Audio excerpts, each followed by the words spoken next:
Hello Booktube, aujourd'hui on va parler de l'abonnement Kindle et plus spécifiquement, est-ce que réellement parlant, avec des chiffres, l'abonnement Kindle, ça vaut le coup financièrement parlant de le prendre ou pas du tout?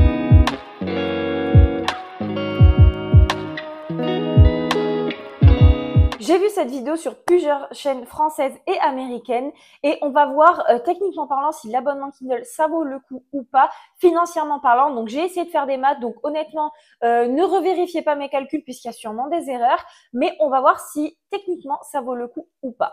Pour ceux qui connaissent pas, l'abonnement Kindle, c'est un abonnement d'Amazon sur lequel il y a énormément de e-books et vous payez un abonnement par mois qui est de 9,99 € et vous avez accès à tous ces livres.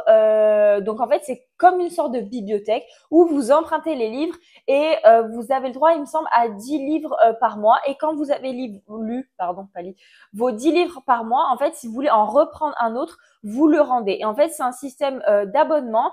Il y a énormément de livres en fait sur l'abonnement Kindle, mais en fait, ça dépend surtout de ce que vous lisez. Parce qu'il y a énormément de livres qui y sont, mais il y a énormément de livres qui n'y sont pas. Ce que j'ai pu remarquer, c'est que, par exemple, pour un même titre, en anglais et en français, le titre va être disponible en anglais sur Kindle Unlimited, puisque c'est le nom anglais de l'abonnement Kindle. Donc, le livre en anglais va être disponible sur l'abonnement Kindle, mais le livre en français ne va pas y être.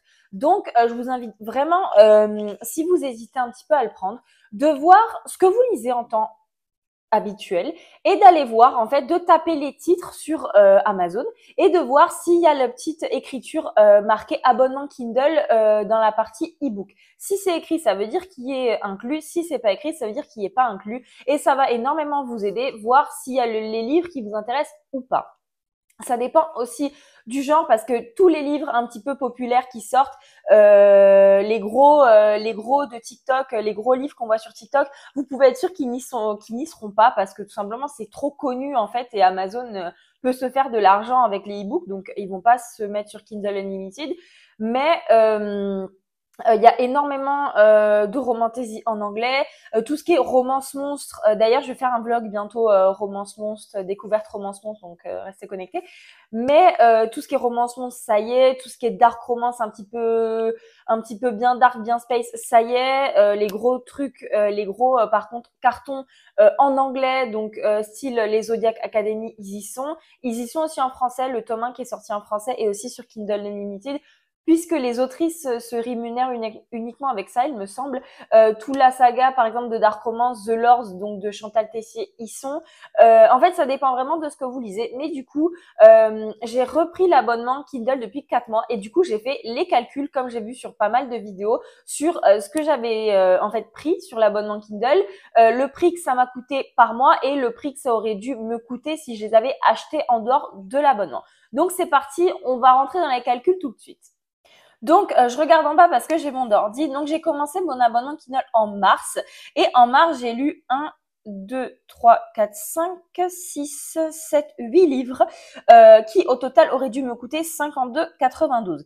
Donc, j'ai lu le tome 3 de Brutale Attirance de Shay Carotte, donc le tome 3 de la saga, qui aurait dû coûter 4,99 €. Ensuite, je me suis fait la saga complète des Vicious Lost Boys, donc le 1, le 2, le 3, le 4, qui sont à 4,99 € chacun. Donc, saga Vicious Lost Boys, au passage, c'est un harem inversé, remake de Peter Pan. Ensuite, ça c'est cool par contre, j'ai lu Un palais de colère et de brume, donc qui est comment c'est à Cotard, voilà. C'est vraiment cool qui y sont parce que honnêtement, rien qu'avec ce livre, j'ai rentabilisé l'abonnement Kindle du mois puisque le livre, accrochez-vous bien, en e-book coûte 15,99 €. Je trouve ça hyper cher personnellement, mais bon, c'est presque le prix du livre papier. Donc, est-ce que ça vaut vraiment le coup de l'acheter qu'en e-book? Pas trop. Et j'ai lu les 2 premiers tomes de la saga Les Liens du Sang, donc ils sont à 4,89 € chacun. Donc en tout, ça me fait 50,92 € et du coup, j'ai payé que l'abonnement à 9,99 €. Ensuite, avril, j'ai lu 1, 2, 3, 4 livres, un peu moins, qui auraient dû me coûter en tout 21,76 € et du coup, les livres sont le tome 3 de la saga Les Liens du Sang qui est à 5,99 €, une petite novella qui s'appelle No Way Out qui est excellente d'ailleurs si vous aimez les trucs un peu dark, gore, etc. Elle est trop bien, à 2,79 €. J'ai lu le premier tome de Zodiac Academy en anglais qui est à 6,99 € et j'ai lu Impur qui est une dark romance secte à 5,99 €. Donc ça m'a coûté 9,99 € le mois au lieu de 21,76 € En mai. J'ai un peu moins lu, ça me nuise au fur et à mesure des mois. En mai, ah non, j'ai plus lu. J'ai lu 1, 2, 3, 4, 5 livres, pardon, qui auraient dû me coûter au total, si j'avais pris séparé, 23,65 €. Et du coup, j'ai payé 9,99 € et les livres sont The Ritual de Chantal Tessier, la saga dont je vous parlais juste avant, que je vous recommande d'ailleurs, qui était à 4,99 €. J'ai lu le tome 1 et 2 de la saga The Phoenix Prophecy. Donc le premier est à 3,99 € et le deuxième à 4,99 €, saga harem inversé romantasy. J'ai lu une petite novella qui s'appelle Fire Night qui est à 2,69 €, qui est dans la saga Dark Romance de Penelope Douglas, il me semble.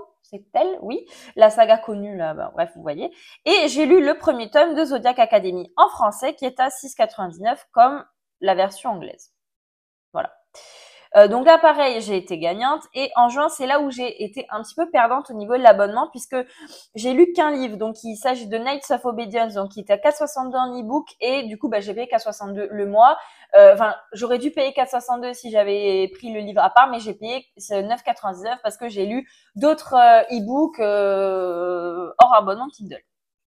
Donc, si je dois faire le résumé, j'ai pris 4 abonnements, donc mars, avril, mai, juin, qui m'ont coûté donc 9,89 x 4, 39,96. J'ai tout fait à la calculette, hein, ne pensez pas que j'ai fait ça de tête, hein, qu'on soit clair. J'ai eu 9 au bac de maths, c'est pas pour faire des calculs de tête.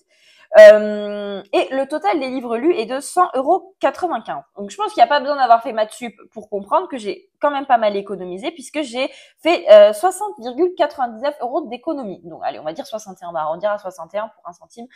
Donc 60 € d'économie. Mais c'est parce que sur ces livres, il y a pas mal de livres en anglais et il y a pas mal de livres qui sont pas vraiment connus. Sinon, faut vraiment voir en fait ce que vous avez l'habitude de lire pour voir si pour vous l'abonnement Kindle est rentable ou pas. Maintenant, muni toujours de mon petit ordinateur, je vais vous présenter quelques livres qui sont sur ma wishlist Kindle Unlimited que j'ai super hâte de lire et à chaque fois vous présentez un petit peu les tropes du livre. Si je regarde en bas, du coup, c'est normal. Premier livre, il s'agit de Academy Blackwood, qui est une romance harem inversée paranormale. Je crois dans une école, il me semble. Deuxième livre, il s'agit de Taken by a Sinner, qui était une dark romance mafia que j'ai vu passer sur énormément de chaînes. Pareil que l'autre dark romance, qu'il s'agit de Her Soul to Take, qui est une dark romance apparemment avec des démons, pareil que j'ai vu passer partout. Prochain livre, il s'agit de That Sick Love, qui est une dark romance apparemment bien tordue, bien dark. Pareil, super connu, ainsi que l'autre, il s'agit de L'Antre des Vipères. Donc cette fois-ci, c'est un harem inversé qui est plus connu sous son titre anglais qui s'appelle Den of Vipers. Et du coup, ça a été enfin traduit.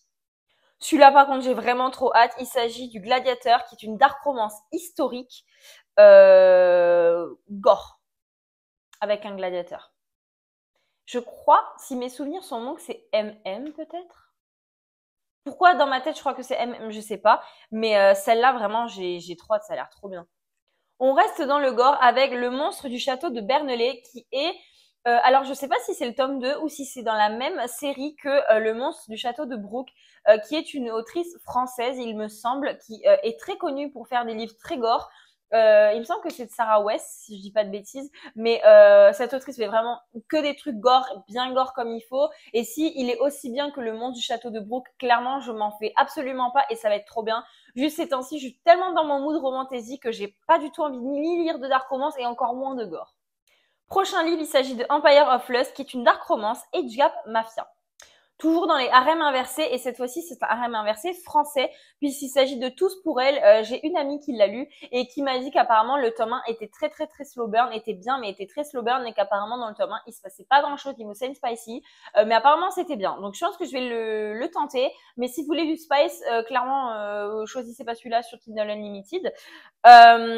Ensuite on passe à un tout autre registre, il s'agit de Slashed qui est une novella horreur comme j'aime bien, qui se passe souvent à Halloween, ça passe bien, ça se lit vite, c'est cool.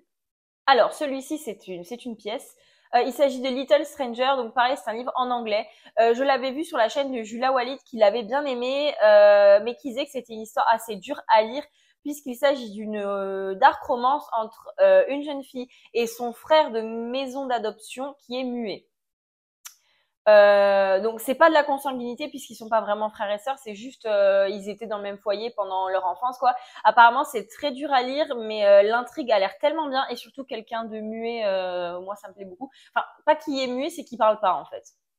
Pareil toujours sur la chaîne de Julia Walid, il s'agit de See You Soon qui est une dark romance militaire. L'avant-dernier livre, vous l'avez sûrement déjà vu sur ma chaîne dans un vlog lecture, il s'agit de Games of Flame and Dust. Si vous l'avez pas lu, j'essaierai de vous mettre la petite fiche quelque part, qui est clairement la copier-coller de Force Wing, mais je vous laisse aller voir mon vlog pour voir ce que j'en ai pensé. Et dernière romance, dernier livre, là c'est mon petit coup de gueule personnel, il s'agit de la saga Ice Planet Barbarian. Alors, c'est une saga avec énormément de tomes, et les premiers tomes sont sortis en français. Et là, c'est là où c'est assez important pour vous de voir si ça vaut vraiment le coup Kindle Unlimited pour vous ou pas. C'est que les versions en anglais sont disponibles sur Kindle Unlimited. Par contre, les versions en français ne le sont pas. Pourquoi? Je ne sais pas, ça doit être une question de rachat de droits d'auteur par des maisons d'édition, tout ce que vous voulez. Mais je pense que je vais le lire en anglais du coup pour profiter de Kindle Unlimited.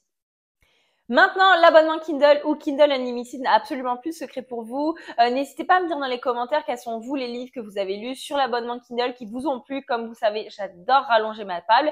Et jusqu'à la prochaine vidéo, je vous dis bye!